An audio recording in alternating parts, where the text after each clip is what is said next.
Hello my dear students, आज हम लोग डिस्कस करने जा रहे हैं linear programming problem by graphical method.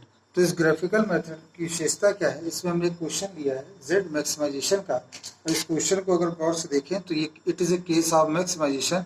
इसमें तीन कांस्टेंट दे रखे हैं, एक्चुअली ये मिक्स्ड कांस्टेंट है। इसमें देखिए लेस और इक्वल टू साइन, इसमें ग्रेटर और इक्वल टू, इसमें लेस और इक्वल टू x1 x2। तो -2x1 plus x2 is equal to, सबसे पहले हमारा क्या काम होता है बच्चों कि जो भी इक्वेशन हो इसको हम इक्वलिटी में कन्वर्ट करते हैं। तो ये हमने इक्वलिटी में कन्वर्ट किया। इक्वलिटी में कन्वर्ट करने के बाद हम क्रम से एक बार जीरो पुट करेंगे। तो जीरो जब हमने पुट किया x1 की जगह, तो हमारा ये पॉइंट x2 की वैल्यू 2 आई और ये हमारा पहला पॉइंट हो गया। फिर हमने x2 की जीरो रखा, x1 -1 आया, तो सेकंड पॉइंट हमारा b हो गया। अब दो पॉइंट्स हमें मिल गया, इन दो पॉइंट से हम एक इक्वेशन ड्रॉ कर लेंगे। सेकंड भी उसी प्रकार से हमने इक्वल के फॉर्म में रखा, यहाँ भी हमने क्रम से सिक्वेंशियली एक बार जीरो पुट किया और एक बार x1 के जीरो पुट किया और एक बार x2 के जीरो पुट किया। तो दोनों ही अवस्थाओं में c और d दो पॉइंट्स मिल गए। फिर ये जो थर्ड इक्वेशन थी इसमें भी हमने उसी प्रकार से सॉल्व किया और इसमें भी हमारे पास दो पॉइंट्स आ गए। तो ये जो हमने पॉइंट्स यहाँ निकाले, अब इन पॉइंट्स की मदद से सबसे पहले हम ड्रॉ करेंगे एक ग्राफ ड्रॉ करेंगे। उस ग्राफ से समझेंगे ये क्वेश्चन किस डायरेक्शन में मूव कर रहा है।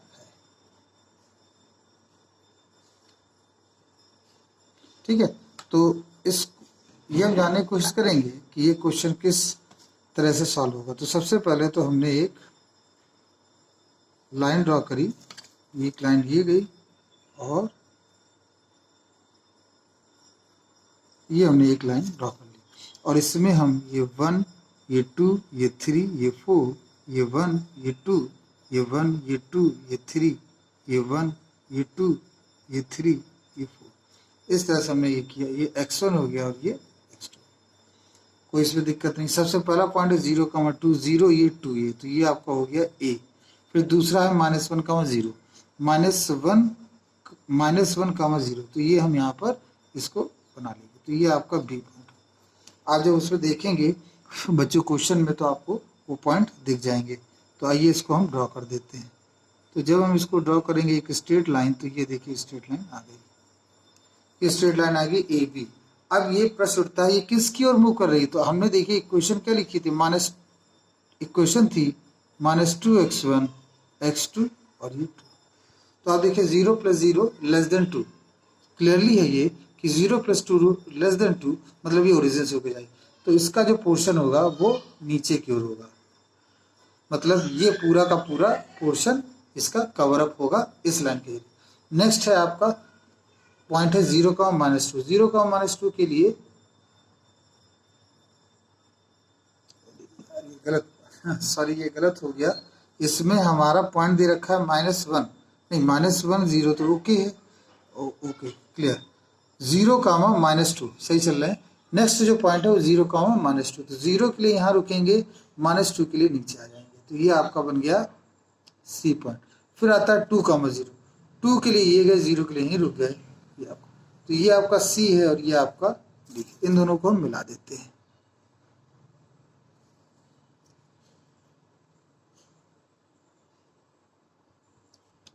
ये हमने इन दोनों को मिला दिया। अब इसका अगर हम रीजन देखें तो हम पहले यहाँ इक्वेशन लिख लें, x1 - x2 > = 2। तो अब देखिए क्या ये ओरिजिन सेटिस्फाई कर रहा है? ये बिल्कुल ओरिजिन को सेटिस्फाई नहीं कर रहा है। क्यों? क्योंकि आप देखिए x1 = 0 + 0, 0 > 2 दिखा रहा है, जो कि गलत है। तो इसका मतलब ये किधर की ओर है? इसका पोर्शन ये नीचे की ओर है, इस तरह का इसका पोर्शन इस डायरेक्शन में। ठीक है बच्चों, अब आगे देखते हैं।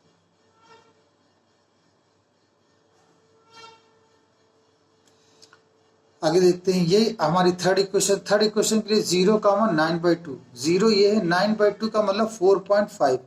तो ये आपका 5 है, तो ये आपका 4.5 है और इसको हम नाम दे देंगे E। और अगला आपका 3,0, 3 के लिए ये, 0 के लिए यहीं रुक गया, तो ये हो गया आपका F। अब इन दोनों को हम मिला देते हैं, ज्वाइन करा देते हैं। तो जब इन दोनों को हम ज्वाइन कराएंगे 4.5 और F को, तो देखिए ये लाइन जाएगी, ये हमारी लाइन, ये लाइन हमारी ड्रॉ। अब ये क्या ओरिजिन से होकर जा रही है, तो बिल्कुल ये ओरिजिन से होकर जा रही है अगर गौर से देखें, क्योंकि ओरिजिन को सेटिस्फाई करी। हम यहाँ इक्वेशन लिख लेते हैं 3x1 2x2, ये देख 0 + 0 + 0 मतलब लेस देन 9। तो मतलब ये हो गया कि जो पॉइंट है आपके वो 9 से कम है, मतलब कि 0 इज लेस देन 9, जो कि गलत है। इसका ये ओरिजिन से होकर नहीं जा रहा है। ये कहाँ से होकर जा रहा है, सॉरी ये ओरिजिन से होकर जा रहा है। क्यों? क्योंकि 0 इज लेस देन 9, तो ये भी ओरिजिन से होकर जा रहा है। तो उस केस में हम इसका जो रीजन होगा वो ये हो जाएगा ये।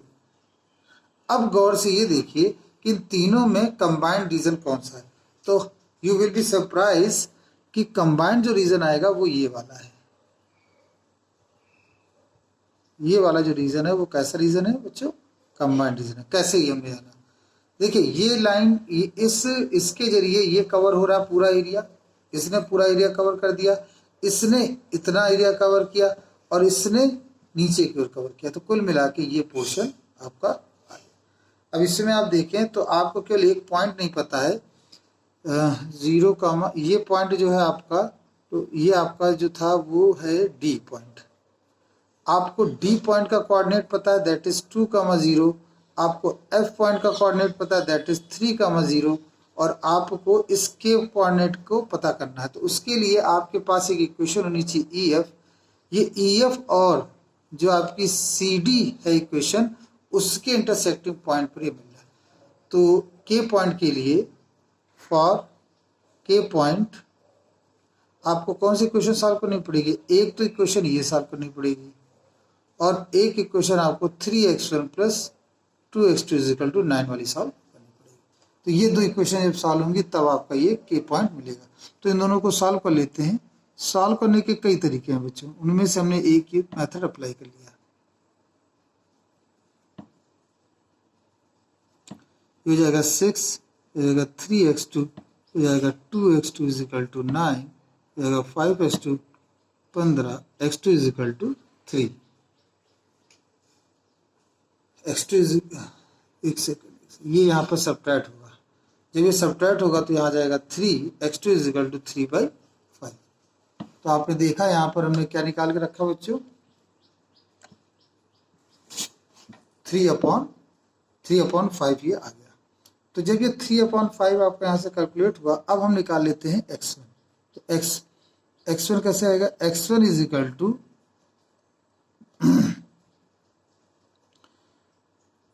6/5 = 9, 3x1 = 9 - 6/5 और 39। तो यहाँ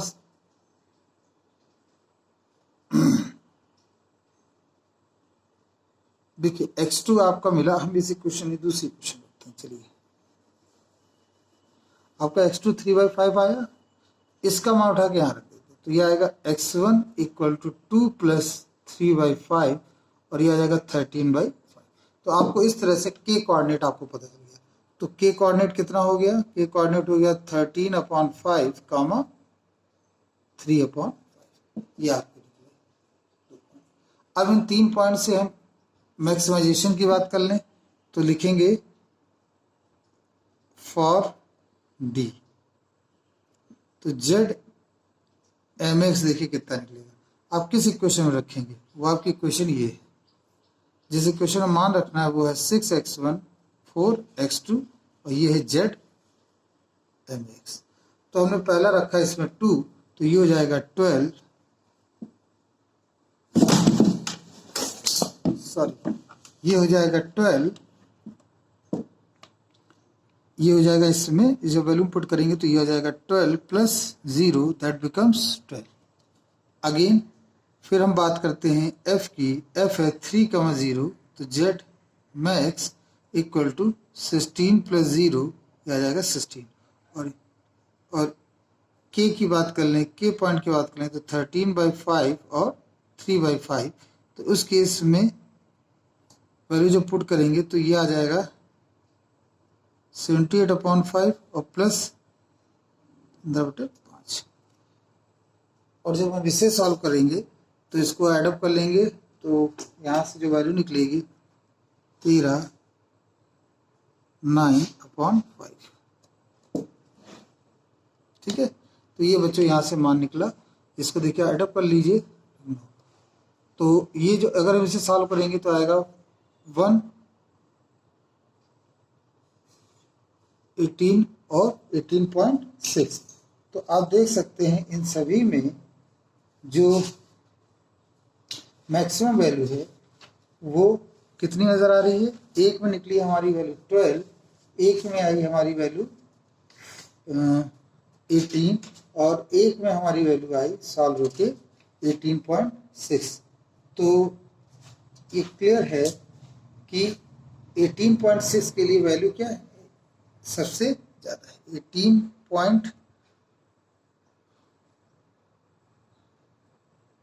18.6 निकलेगा। आप इसको सॉल्व करिए और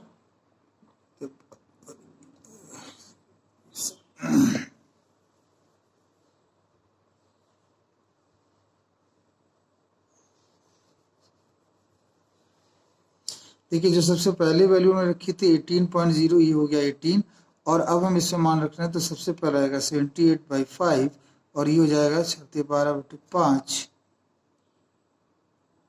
और कुल मिला के जो वैल्यू आएगी वो आ जाएगी 13।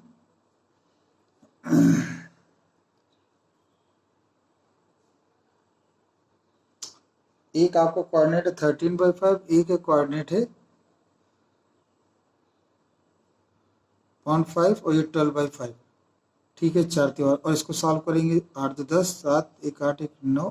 ठीक है, तो इसको सॉल्व करेंगे तो 5 4।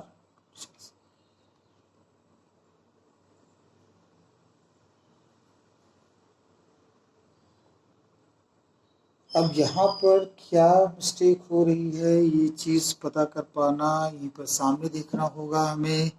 13/5 रखा, फिर दूसरा था 12 रखा और 2 10 और ये सॉल्व के यहाँ पर 98/6 इसकी वैल्यू को हमें देखना होगा, चेक करना होगा कि कहाँ पर मिस्टेक हो रही। 6x1 + 4x2 और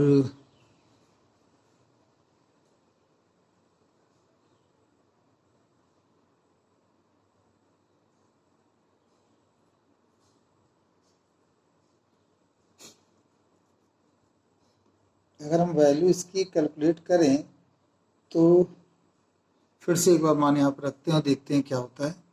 13 6 × 13/5 4 × 3/5 18 6 6 7 5 और ये 12/5 तो 10 9 90 4 18 ही इसका करेक्ट होगा। अब यहाँ पर आप देख रहे हैं दो वैल्यूज आपकी 18 आ गई, दो वैल्यूज आपकी 18 आई। तो इसका मतलब ये हुआ कि it is a case of multiple solution. तो यहाँ दो मैक्सिमम वैल्यू हैं, तो आप ये भी इसका आंसर लिखेंगे और ये भी इसका आंसर लिखेंगे। ये मैं चेक इसलिए कर रहा हूँ क्योंकि ज़्यादातर क्वेश्चन में मल्टीपल केसेस नहीं होते, लेकिन अगर ये मल्टीपल केसेस है तो नो डाउट तो हमें इसको इस तरह से चेक करना पड़ेगा। कैलकुलेशन आपके सामने है, क्वेश्चन कैसे आपको ये ग्राफ जनरेट करना है ये आपको ध्यान में रख लेना है। Thank you very much. ये क्वेश्चन आपको समझ में आया होगा। इसको समझने के बाद 2-3 बार आप ट्राई करिए तो यकीनन आपको ये चीज़ें क्लियर हो जाएंगी। Thank you very much.